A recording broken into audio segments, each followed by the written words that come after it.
Well, Orwell, Vermont is known for its scenic rural atmosphere sitting along the shores of Lake Champlain, but it was also a prime location during the American Revolution. In this week's This Is Our Home, I explored a significant historical site where you can still find remnants of the war. 250 years ago, Mount Independence was a hub of nearly 12,000 American soldiers, all working on different strategies, hoping to curb the British away from our region through Canada. 250 years later, we're standing at the historic site where folks here today in the town of Orwell, Vermont, are working to ensure that their history is not forgotten. I actually grew up and went to school in this county, and we didn't learn about Mount Independence. And I loved history, so we're trying to rectify that, one person at a time. Inside the Mount Independence Historic Site, Elsa Gilbertson and her team are preparing for a busy opening to the season ahead of the nation's 250th anniversary. When you look at it from the outside, even the inside, you can see it's tipping a little bit.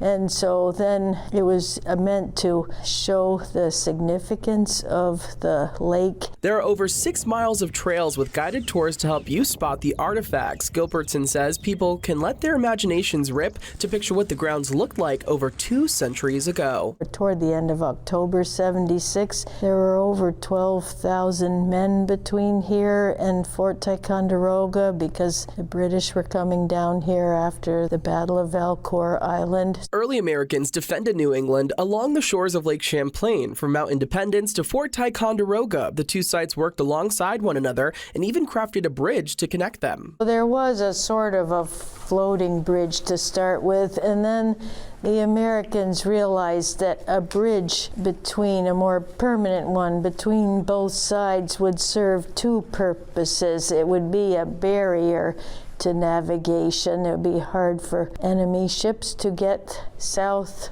and get through the lake. And then also practical purpose. While the site never saw direct battle, it served as a crucial spot for soldiers to strategize, protecting the surrounding area and its people. They knew the British were coming, and when the British got closer here, they saw how well defended this was, and the Americans on both sides were ready for battle if they had to. Ensuring those who came after them would be free to recount their stories. There are a lot of people in the area at a related historic site, so it's this one big story that gets told, from Canada all the way down to Saratoga. Mount Independence opens for the season on May 22nd and will host several events for America 250, but there will be a bigger celebration marking the anniversary on July 25th.